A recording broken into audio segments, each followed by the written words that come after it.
without further ado, the Rotary E-Club of the Greater San Fernando Valley is really excited to have three of the members of our district's outbound GSE team, Group Study Exchange. They went to Japan. I will let the team leader, a Rotarian, introduce her two great team members. There are two others also on the team. They didn't feel like being with us today, but we knew that the two ladies could handle it just fine, thank you. So, the team leader, Rotarian from the Rotary Club of Glendale Sunrise, and the GSE presentation, please welcome Jewel Price. Thank you. It's a real pleasure for us to be here today, and we've been overwhelmed with a number of invitations for presentations in District 5280, and we're very pleased about that. It's our first time for the three of us as a team to be presenting and telling you about our experiences.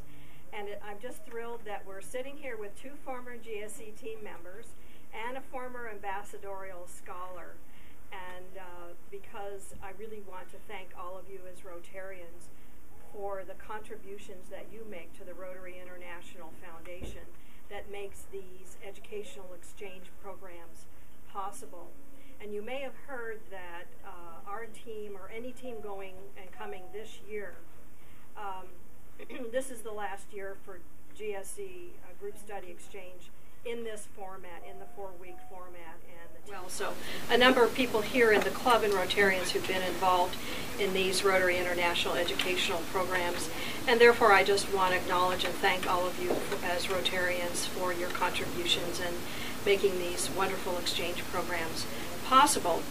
Now our team went to Japan and to the prefectures, which is sort of like a county here, of Shizuoka and Yamanashi. And our team is comprised of 5 members. 2 members who are not here today is Eddie Michino, and Eddie represented the profession of real estate and property management. And on the other side, Alan Andreassian, who works at Glendale Community College as a program manager for assessment and outreach. And then we have Angela Kim, who is a social media editor for Yahoo, and also writes a food blog. And if you want to know what restaurant to go for what food, Angela's the person to ask. She's just full of information, and we enjoyed all of her information on the trip. And Kai Tramiel, who works for a nonprofit organization, CoachArt, which provides assistance activities to very sick and terminally ill children. They do absolutely wonderful work here in Los Angeles, and she may add a few notes about her organization. So we, as you can see, just like your team, Sarah, we're all from different professions, and myself, I'm Dean of Student Services at Glendale Community College. So you can see we're all from different professions, and so we'll go on. I hope you can all see this map, because I'm going to walk over here because I wanted you to know where we went, because everyone knows Tokyo, they know Kyoto, they might know Osaka, Nagoya, you know, some of the major cities. But we were in, as I said, 2 prefectures that comprise District 2620. And so, if I can see it, this is where the airport is. This is Narita. This is Tokyo. So we landed sort of late at night at Narita, and we were going to take the bullet train, but 5 people have a lot of luggage, especially for a month, bringing lots of gifts and things of that nature. So we got on a minibus, and we drove for 4 hours to, right here, Shizuoka, which is a major city with a lot of factories and so on. And from Shizuoka, we went to Hamamatsu, which is almost on the coast, although I didn't really see the ocean or beach there. And that's also a very large city with lots of interesting factories. From there we went to the Ito Peninsula. Well, we drew the line for you to see, but we really didn't cross the water. We boarded the Shinkansen, the bullet train, which if you ever have a chance to, even for 30 minutes, get on the bullet train, it's extraordinary. It just goes so fast. And I know it's controversial in California, but I am happy that we are going to build a very fast train. Although I think we need a train that goes into LAX, like all the other cities. Just a little editorial there. So we took the bullet train, and then by car we came down and we spent a week. We spent a week in Shizuoka, a week in Hamamatsu, and then we spent a week in 3 cities on the Ito Peninsula in the very historic city of Shimoda, where Commodore Perry landed and opened Japan, and then in Ito and in Atami. And then from there we went and spent a week in Kofu, which is the home city of the district governor for 2620, District Governor Takano. And then sort of Mount Fuji is, I believe, here, and we could see it from all sides. And the longer we were there, you could see the snow just coming lower and lower on the mountain. At the very end, we have some pictures for you. So that's just to show you where we were for our month in Japan. And we met so many people. One of our members who's not here today, Alan Andreassian, took all of the business cards of all the people that he met, or most of them, and lined them up on the floor of his house and took a picture and said, here's a representative sample. And then I'm going to let Kai and Angela take over from here, but just a word to say the purpose of the group study exchange is, number one, to have a professional exchange. So in each of our professions, we had different experiences. Some we did as a group, some we did as individuals, and we met people and we went places that related to our profession to learn about them and to exchange information. Second purpose is to have a cultural exchange and learn about the culture in the host country. And then after that, it's really all about goodwill, better friendships, and all the goals that Rotary stands for in terms of bringing people together, ultimately to do what President of Rotary International's saying is all about, peace through service. So we have a little snapshot of the professional development we did here, and I'm going to ask Kai and Angela to tell you a little bit about their own experiences in their professions and what they got from that. Well, thank you, Jewel. As she mentioned, we got a chance to visit a lot of different companies and organizations while we were in Japan. For me, my background is in healthcare and nonprofits and the arts and athletics, so my background is varied. And so the mission of the organization that I work for is to provide free lessons in the arts and athletics to children with chronic physical illnesses and their siblings. And it's a very unique mission, and so I didn't come into this program thinking I'd find another organization exactly like what we do. And so my purpose is really to go into some of the hospitals and some of the healthcare environments to see how do they work with pediatric patients, what kind of support services do they provide to them. And so you can see in this picture on the very bottom to the right, I was at Shizuoka Children's Hospital in our hematology oncology ward. So these were cancer patients. And they asked me lots of questions about pop culture and things going on in America. But it was for me a great pleasure because I was able to meet with some of their child life specialists and some other healthcare professionals who were amazed at the type of program that we had here in America, in hopes that we could also try and exchange ideas and see how we could be of more support for their patients and their families. And so this bottom picture was one of my most favorite professional development experiences. But I also was excited to go along with my colleagues because Angela, she'll talk about, you know, social media and entertainment and the media companies we went to. For me to be able to see real estate and universities and you know, media companies, for me, maybe have a more well-versed and well-rounded experience. But for sure, my trip to Shizuoka Children's Hospital was by far the best, and I'm actually still in contact with them. We're hoping to work together continuously as we look for ways that we can exchange ideas, either through their support groups or through their conferences. So it was an amazing experience for me. So my background's in media and journalism, and previously I worked in public radio looking at economic issues and sustainability issues. So Japan has been something that's always been the forefront of my mind because they're technologically so advanced, and so same with their environmental policies. Last year I actually switched tracks and I work at Yahoo, and I work with their travel, auto, shopping, and also their homes properties to connect people with editorial content. I know that's a lot of different words, and I was like, what does that mean? Basically, trying to help people find stories online and help the stories get to you using social media like Facebook, Pinterest, Twitter, etc., etc. So I've always been fascinated with how people connect to media. And I think in Japan it's really interesting because when I was there I really learned that even though they're technologically super advanced, they really do depend on newspapers, so like traditional media. But when I talk to younger people, especially like the people that are coming over here, the GSE members, it was interesting to see how there's a generational gap and how it is changing towards social media, because they were telling me, we don't have people who do what you do here. It's not as common. So it was really interesting going to the newspapers. I went to the Shizuoka Shimbun, and they were saying, no, we don't have a social media team. We have a web team, and learning their structures is really fascinating to me. And also, I was able to share a little bit about what we do here in America. That first picture here, I actually got a tour of the Suzuki plant, a personally guided tour, which was really amazing.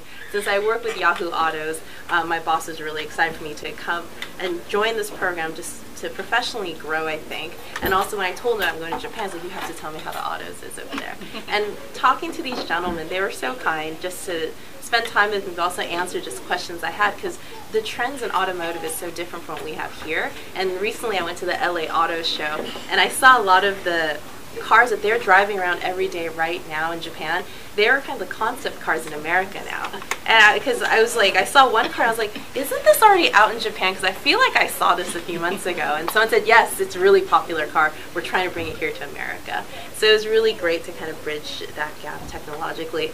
But I think, you know, right now I'm actually working on a travel slideshow from what I saw in Japan. So I'm hoping to, hopefully that'll be published in the next month or so, working on it. So this is our Japanese culture. There were so many photos we had to edit out. Oh my gosh, the Rotarians went above and beyond to make sure we had an amazing experience to learn as much as we can. And it was phenomenal. I think just, we didn't know quite what to expect. We had the itinerary before we left, but to know that they spent so much time finding the perfect types of activities, and it was so well versed, and you'll kind of see in the pictures how many different scenes, but there are literally hundreds of pictures from all the different events that we did. So Eric's going to talk about some of those highlights, but we're very appreciative. There's no way we could have done this on our own, all the things that we saw. So for me it was really exciting because Japanese food is my favorite food, and also I feel that food is something that really connects everybody. We all have to eat, right? And so I was really excited when I found out that we were going to a fish market in Shizuoka and also a Japanese sweets factory where actually we got to go get our hands dirty and start making Japanese sweets ourselves. And I think it made our group get closer too, you know, to work together as a team. Yeah, and just learn about the history of the food as well, and talking to all the chefs. So that's the fish market. And then this is we're making the wagashi, the sweets that Angela's talking about. And who's going to tell what we did in the middle picture? Well, oh wait, okay, yeah, we'll get to that one in a second. Yeah. Well, the fish market, we all had to wake up, I think, what, 3:30, 4 in the morning. Very early. And it was an amazing. It was worth it, though. Yeah, we saw like fishes and just underwater creatures we've never seen before. It was really amazing. So we saw bonita, we saw tuna, we saw and our amazing host families. Our host families woke up that early to escort us over there, which I kept saying, "Oh, sumimasen," because I'm sorry that you had to wake up early. They were like, "No, this is fun for us too. We've never been." I mean, this place isn't actually open to the public. The fish market here in Shizuoka, the Rotarians actually made some special arrangements so we could actually go and see for ourselves. We're so appreciative of that experience. And it was a true auction. I mean, they went through each fish and they looked at the texture and the quality and they bid on them, and it was a real auction. So it was really interesting to see. The photo in the middle, top row, that's actually taken in Ito at a cultural museum. The Rotarians there set up an experience where we could actually, the women at least, were able to be made up as geishas. So we went through the traditional wardrobe, makeup. It probably took us about 3 hours or so to get us from beginning to end. And they had the local press there. They had TV cameras, they had newspapers. That was a photo session that you saw. That's me in the pink, Kai in the green, in the green, and also Jewel at the end over there in black. Oh, and a rather what an experience. We were transformed. We were completely transformed. the makeup stains for a very long time. We had to scrub and scrub. It's like theater makeup. It's so heavy. It was very difficult to get off. Yeah, and for myself, I couldn't see anything because I didn't have my glasses on. So I was like, how do I look? I don't know. We had lots of fun taking pictures of each other, though. Yeah, and and then it was really funny because following that, we went to Atami and we met with the mayor in Atami, and he said, I saw all of you on television the other day. You were all at the museum, and we looked at each other. We're like, oh my gosh.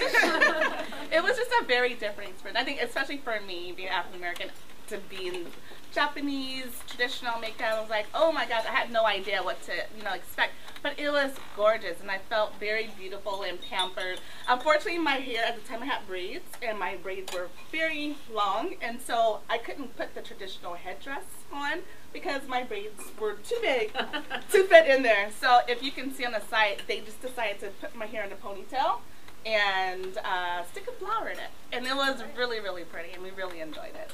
Right below that photo is actually traditional Japanese matcha green tea ceremony, which was also a highlight.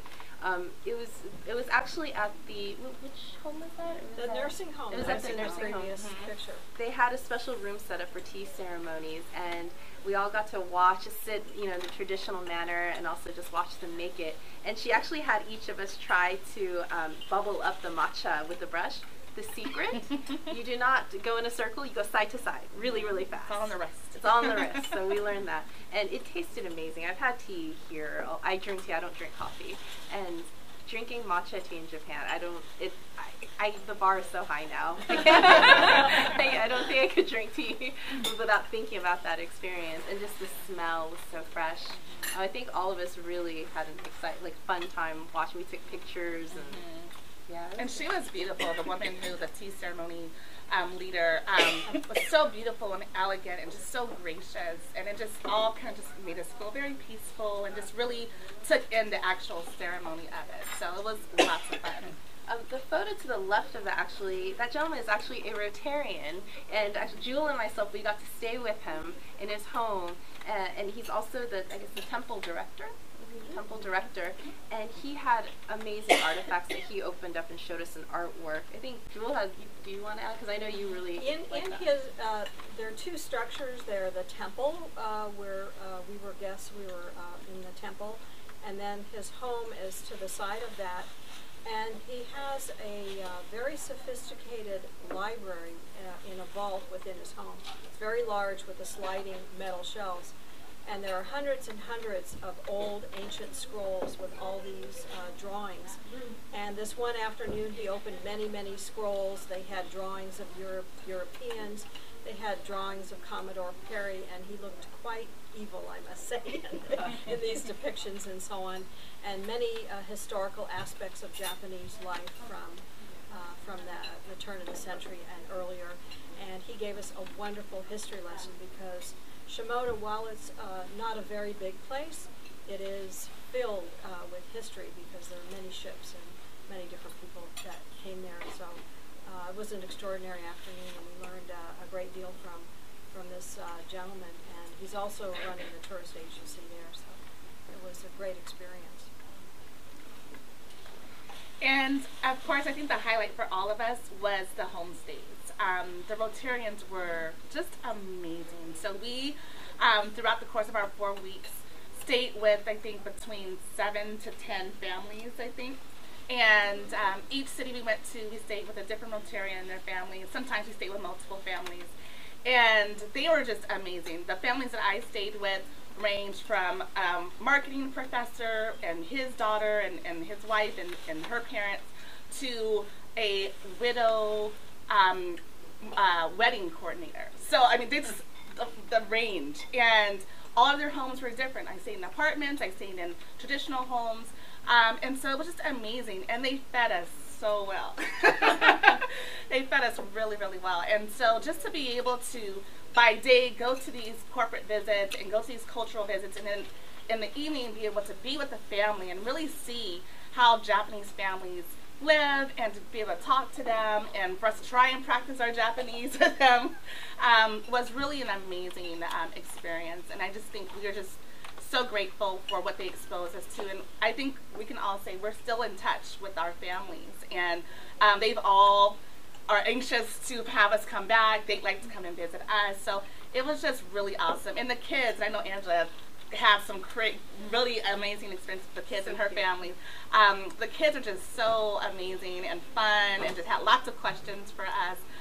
So it was amazing. So the pictures that you see here from each city were the different families that we stayed with, and a lot of the times it was at their Rotary meetings. They would have welcome dinners for us, and they were real big welcome dinners.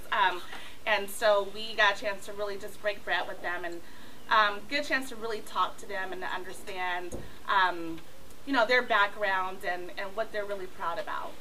So that was amazing. Yeah, I think my favorite time, honestly, was the one-on-one time you had with the families after you went home, talking about what you did that day, and also just learning more about Rotary in terms of how they see Rotary international. So it was really great to get that perspective and hearing about projects that they work on and just learning about why they joined. I think that was a really great time to have that one-on-one time and having an opportunity to ask questions the following day, or even also cultural questions too, because I know one of the evenings I had, like, you know, it was just actually the housewife and I, we just were staying, kids were asleep, and she's like, do you want to drink some tea with me? And she was like, oh, tell me more about like American fashion, or, you know, it was just really fun to just talking with her, and it was just, and we do still keep in touch with them. So I think it makes me want to host a family, like when, you know, I have a family, or I think, or, you know, host people, because it gives really, the one-on-one time is really priceless, I think.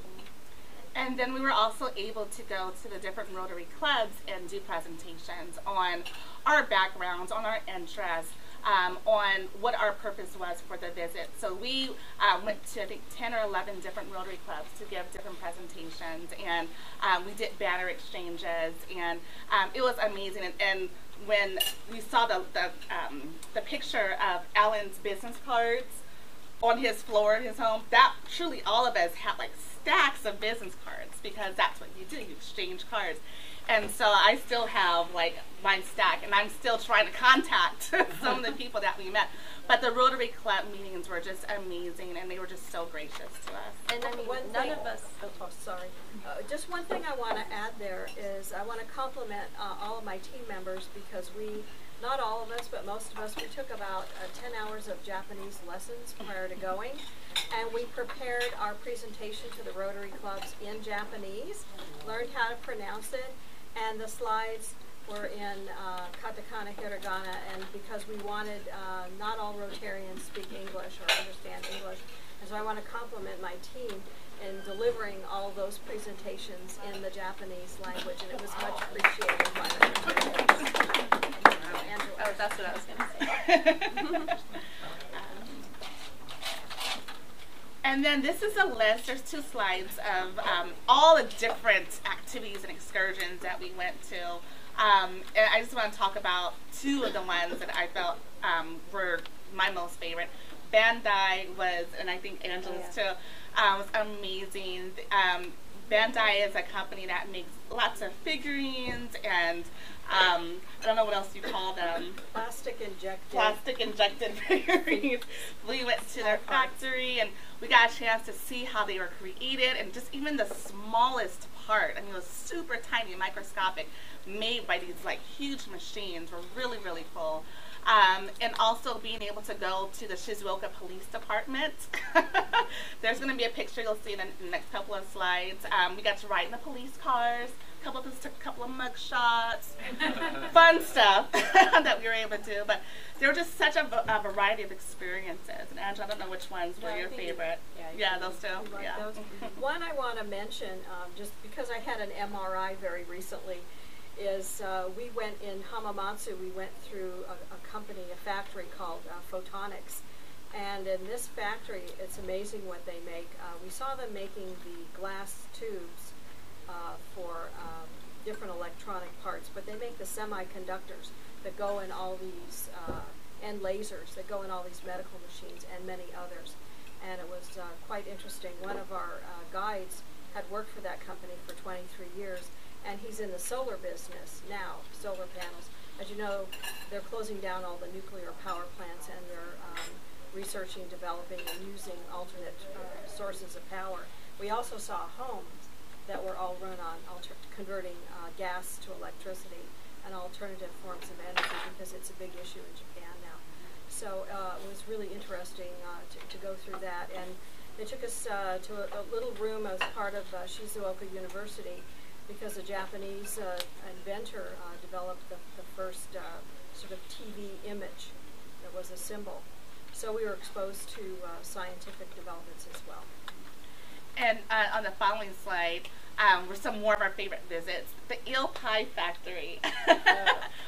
Andrew and I love eel pie. And it sounds a little weird, because I know a lot of people like fish pie. What is that? But it's actually a cookie. And there's actually lots of butter and sugar, so it doesn't sound so fishy. But there's shavings of eel in it, and so that's where the eel pie comes from. But it's really like a crispy cookie. And so we got a chance to go to the factory, and I brought back so many boxes of, it's called unagi pies. I brought back so many boxes of unagi pie. It was so good. I need to find a place that has it here in LA. No? None in LA? I don't think you can find it here. And then our other favorite place were the onsens, and I'll let Angela talk about that. I think this is Kai's favorite thing, actually. It's a spa, basically, but the water in Japan was amazing. From just drinking water, like, everyone's like, oh no, you can just drink from the tap, and I was like, really? Being from LA, growing up in LA, the water was just so clean and fresh. And they also, everyone has their own special type of onsen or spa, and in the regions we went to, they were just superb. The water quality, like especially in Atami, I think the water, it was just so soft, and when you walked out, you didn't have to put on lotions or anything. I felt younger. I said, now I know why everyone in Japan looks so young. The spas and the green tea, and then someone else said, and the sake. So, but it was really great. And then one point for those of us that are a little bit older, on the note of the onsen, is you get in the onsen, and when you get out, you're noticeably more flexible. I mean, it's got to be a cure for arthritis and everything else. But I couldn't believe how much more flexible and the ease of movement. So they're very therapeutic, as well as just wonderful. Just makes you feel very good. And one other last thing is, I think just the outdoor time we had was great, especially in Ito. We got to take a little small hike on the coast, and we had these amazing guides who were able to tell us just about the nature, the trees and the plants, and just how it was so different. Also, I think all the different temples that we went to, there was just so much history. And I think for me, by far, we got a chance to meet with a lot of mayors, and there's a mayor of a city called Kai City, which is my name. And so that for me was by far the highlight, because I was able to meet the mayor, take pictures. He had a whole wall that said Kai City, so that was really exciting for me. But as you can see these pictures here from all of our different visits, it was so amazing. And of course our trip ended with the district conference, and we were able to present to the Rotarians a little bit about what we experienced there. This is of course all the delicious food that we ate. The green tea ice cream, the sushi, sashimi, some of the different sites that we were able to visit, the coastline, the temples, and there's Fuji. And Fujisan, or Mount Fuji, which is we were very close to, and we were right on the border. And then that's it. Oh, and we actually documented all our travels on our blog, so if you would like to check it out, it's GSE Japan 2012.tumblr.com. And we'll send that to you guys as well.